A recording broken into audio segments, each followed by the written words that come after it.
Regresamos, amigos, y precisamente como acaban de ver a nuestra sección de antes y después con el doctor Marco Antonio Priego. Buenos días, doctor. Rosetel, buenos días, gusto de verles. Anita, buen día. Buenos días, pues el día de hoy tenemos un temazo. Yo de verdad siempre hablamos de la parte muy estética de la cirugía plástica, sí, pero es una especialidad que tiene un trasfondo y una utilidad que va más allá de la parte linda de a lo mejor como boobies, me retiro, todo tiene su parte social y de eso es lo que vamos a platicar. Fíjate que sí, es muy amplia y por su origen la cirugía plástica tiene de muchas especialidades.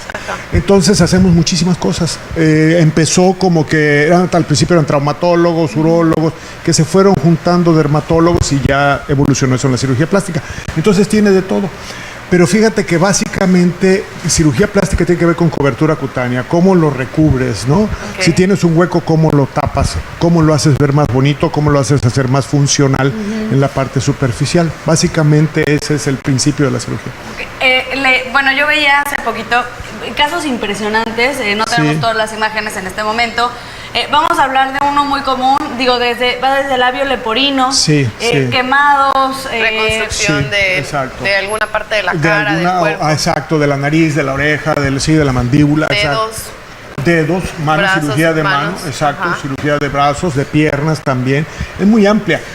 Sobre todo quemaduras. En quemaduras, por ejemplo, vemos al paciente cuando está quemado y luego las secuelas, o sea, las cicatrices. Porque, por ejemplo, una quemadura en el cuello te deja el cuello pegado. ¿Cómo se alarga el cuello para que tenga otra vez función? ¿Cómo recuperas la movilidad? ¿Cómo recuperas la movilidad y la función? Exactamente. Entonces sí es muy amplia. Los tumores de piel, ¿no? O sea, que hay que quitar el tumor y luego cubrirlo. Okay. Yo tenía unas imágenes de nariz, pero vamos a conseguir unas mejores, te lo prometo, porque estas estaban un poquito fuertes, pero de reconstrucción de nariz que puedes quitar de muchos lados para volver a hacer una nariz. O sea, ¿y se puede hacer de verdad que vuelva a quedar perfecta? No, perfecta no, fíjate que no. Es de los más difíciles, ¿no? Sí, la nariz, todos son muy difíciles. Por ahí estamos viendo. Fíjate que sí, por ejemplo, estos son casos preciosos. Para mí es una parte de la cirugía plástica que me encanta, que es la cirugía craneofacial, donde hay casos dramáticos, pero muy, muy, muy bonitos. Este es un resultado bastante adecuado. O sea, los ojos están muy separados, el cráneo es más ancho de lo normal, si se alcanza a ver.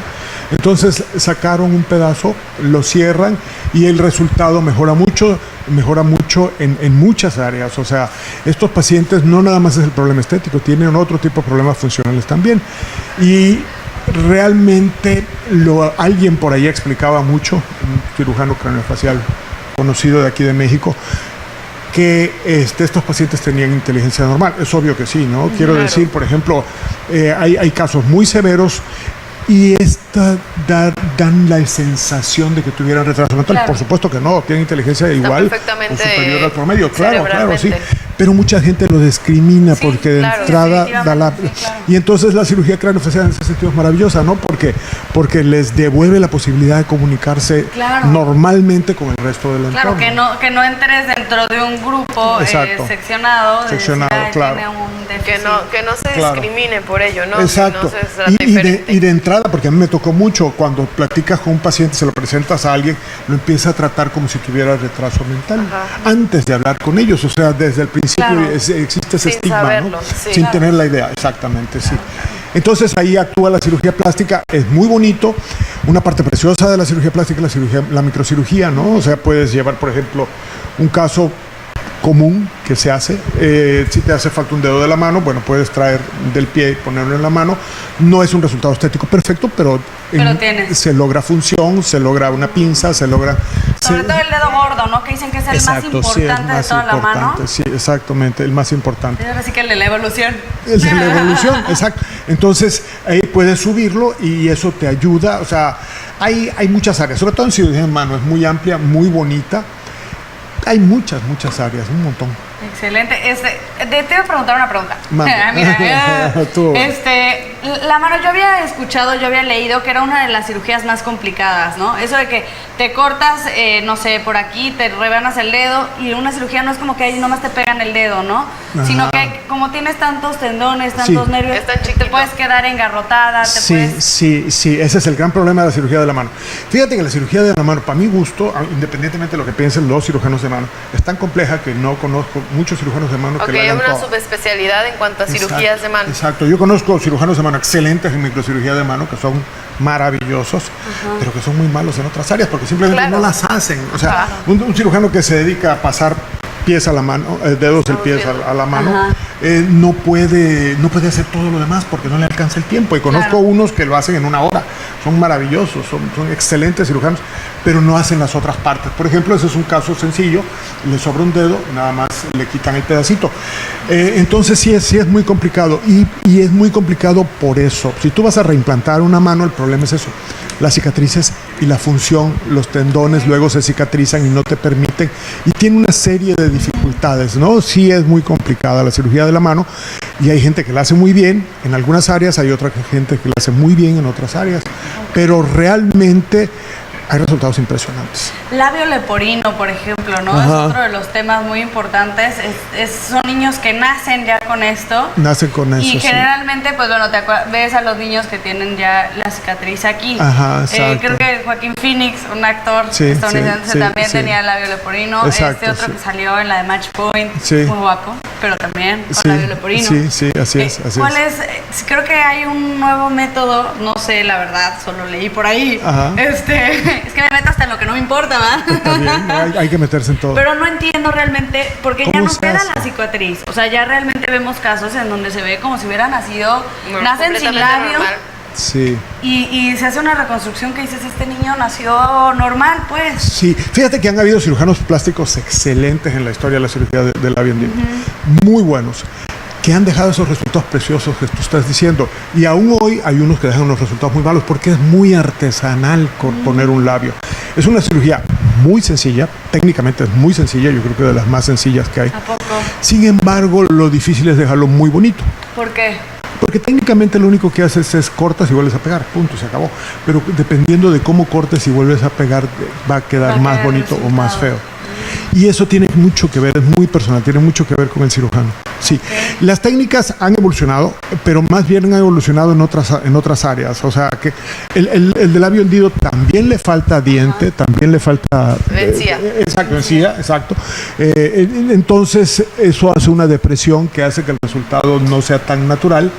Pero bueno, se ponen implantes, se hacen otras cosas que sí han mejorado mucho el resultado final. Se ha Precioso. invertido además, creo, muchísimo en este tipo de Sí. cirugías, porque como es, Sí. los niños nacen con esto, además Sí, tienen, así es. creo que hay una enfermedad, o sea, no enfermedad pues, pero hay, Sí, es tienes riesgoso razón. en el momento de alimentarse. Y no- y todo no eso. Sí, porque tienen el paladar hendido también. Se entonces pueden ahogar. se les va ese exacto lo No que siempre comentan. queda con una cirugía. Bueno, yo conozco el caso de un chico que ya grande Ajá. le empezaron a hacer las cirugías. No tenía Labio. una parte. No, Ajá. o sea, no completamente, sino solo una parte era lo que Le no faltaba, tenía. Ajá. exacto, sí. Entonces le fueron haciendo varias cirugías hasta que Sí. logró quedar mejor. Fíjate que sí, sobre todo con la edad. Cuando se hacen chicos quedan mejor, pero Ok. ya grandes sí es mucho más complicado. Mucho más complicado, mucho más. Si tienen además el paladar lesionado, entonces se complica un poquito más. Sobre todo el problema del paladar no es tanto estético, sino para hablar. Tienen Claro, escape. porque no tan Ajá. fácilmente. Exacto. Y ya cuando ya están grandes, pues el problema es que ya aprendieron a hablar mal Claro. y es muy difícil reeducarlos. Entenderlos también, ¿no? O sea, es complicado entender cuando te están hablando tienen Ajá. este Y problema. normalmente un niño de 17, 18 años que tiene este problema de paladar ya está tan aburrido de que nadie le entienda que ya se rinde.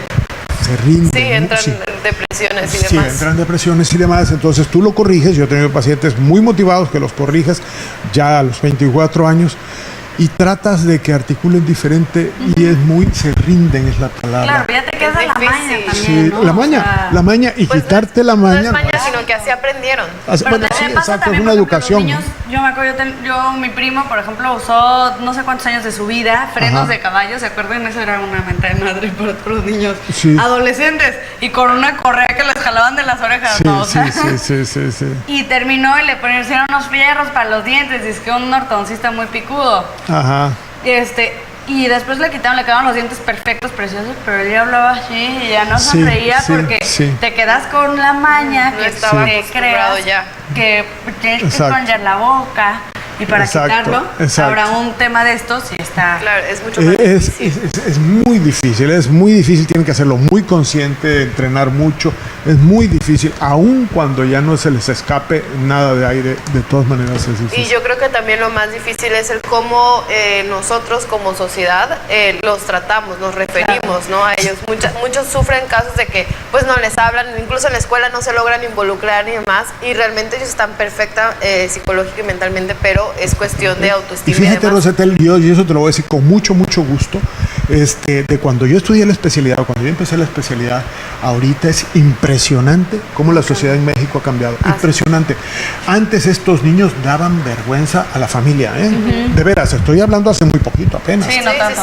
No tanto. Y estos niños de veras, y ahorita ya no, la mayoría de la población, o sea, al que rechaza a un niño con estos problemas, ya lo margina, ya lo ven mal que sean rechazados. O sea, sí ha habido un cambio impresionante de conciencia. Antes era muy feo, era horrible. O sea, presentabas un niño de estos y a mí muchas veces me dijeron, ¿y estos niños para qué te preocupan? O sea, y estos sí están re feos. Incluso amigos cirujanos plásticos. Claro. Ay, pero si esos pobres están re feos, ya para qué los operan. O sea, era inhumano. Pero ha cambiado mucho la sociedad en México en ese sentido, en aceptar las discapacidades, en eso sí. No, pero además no sabías qué tan discapacitante era, ¿no? No, ni idea. No, precisamente era una discapacidad, o sea, es una malformación. Es una malformación, exacto. Genética, pero no es una discapacidad. Sí, y luego corregidos. Bueno, sí, porque te discapacita al momento de hablar, etcétera. O sea, si está muy, en caso de que afectado, esté, claro. sí puede ser una discapacidad. Pero no por eso lo que estamos diciendo, o sea, no por eso estás tirado a la basura, ¿no? No por eso estás tirado a la basura, porque... Y eres incompetente para hacer miles de cosas. Exacto. Yo una vez oí una discusión así digo, absurda, pero instructiva, ¿no? Un niño con labio hendido le decía a otro, pues tú tendrás el labio completo, pero estás más feo que yo. No sé, digo, lo que te quiero decir son es formas de defenderse de un niño. Son formas de defenderse de un niño, pero lo que quiero decir es que es simplemente una característica de un ser humano que ya se ve así, Te digo, antes no. Han habido muchísimos programas sociales, ¿no? Incluso en donde se hace casi que de forma gratuita. Sí, muchísimo. Bueno, sí, toda la cirugía reconstructiva, la mayor parte se hace de forma gratuita en instituciones, en particular es muy raro. Es muy raro porque implica mucho gasto. Claro. Sí, implica mucho gasto. Y además los cubren los sistemas de salud. Entonces, bueno. Claro, pues vale la pena. Vale la pena aprovecharlo. Sí, como estadísticamente no es tan frecuente, la cirugía de este tipo avanza mucho en cuanto a investigación, dinero y eso. En los países, por ejemplo, hay partes de Europa que tienen mucho labio hendido. Entonces, ellos tienen la posibilidad de hacer investigación con más dinero que lo que podemos hacer nosotros en México. A pesar de que tenemos mucho labio hendido, los recursos son limitados para hacer investigación y para hacer progresos. Pero pues, en Holanda, por ejemplo, en Suecia, tienen mucho labio hendido y tienen más recursos para investigar. Multifactorial, no lo sabemos. Bueno, perdón. Hay casos en que sí se sabe, pero en general tratar de decir el labio hendido se da por esto, por esto. Sí sabemos que es una detención del crecimiento de unos ciertos procesos que se deben de juntar. Pero no se sabe, o sea, ¿por qué los niños a unos nacen sí, con a otros esto? no? Ajá. Hay un grupo que sí sabemos, hay un porcentaje que sí sabemos. En este caso, una detención del desarrollo en la semana 8. Sí lo sabemos, pero en general... Por alguna característica que presenten ese tipo de pacientes, pero no todos tienen las mismas características. Exactamente lo y que no estoy es como queriendo que la decir. mamá que tenga un niño con labio hendido va a tener el siguiente, va a salir con labio hendido. A veces pasa, pero estadísticamente simplemente es más frecuente. Es más frecuente que en la población normal, pero no debería de ser tan frecuente como para que pase 2 veces, pero sí pasa 2 veces. Okay. Entonces ese tema de la herencia es un tema muy complejo, muy frustrante. Yo normalmente no me gusta entrar mucho porque es frustrante y no hay nada claro, ¿no? Y entonces lo mandas con el genetista y te lo regresa diciendo, pues esto es multifactorial, o sea, como quien dice, no sabemos bien qué va a pasar. Y si tiene un hermanito le va a pasar, pues tiene más tendencia, pues no sabemos si le va a pasar. Claro. Entonces, es un poquito así, ¿no? Perfecto, doctor, muchísimas gracias. Vamos a estar repasando, recuerden, los jueves me dedico yo al chisme. No, esas cirugías plásticas, estéticas, en donde vemos y decimos, yo quiero ser así de grande. Eso es lo que vamos a platicar los jueves. Los martes nos vamos a enfocar a estas maravillas de la medicina, porque creo que es una profesión que tiene más de lo que a simple vista se ve. Y quiero hablar de la microcirugía un día porque es Perfecto. precioso, ¿no? El próximo martes. Claro, sí. Microcirugía, ya lo saben, todos los martes y jueves con el doctor Marco Priego, antes y después. Muchísimas gracias. Gracias, Ana, gracias, José, te gusto de verles. Nos vamos a ir a un corte comercial, regresamos con la entrevista que tuvimos el día de ayer con Ludwika Palecta y Daniela Smith en el Hotel Quinta Real respecto a la obra El Grito del Cielo con todo mi corazón. Yo quiero hablar de esa obra de arte, pero no, esta es otra. Nos pueden escribir o mandar, llamar al 268-3000, 268-3000 y decirnos que quieren su boleto, se los regalamos. De verdad, aprovechen esta oportunidad. Ya se fueron 2 boletos, cada vez son menos. Es el día de hoy a las 7:30 de la noche. Llamen, aquí lo estamos esperando.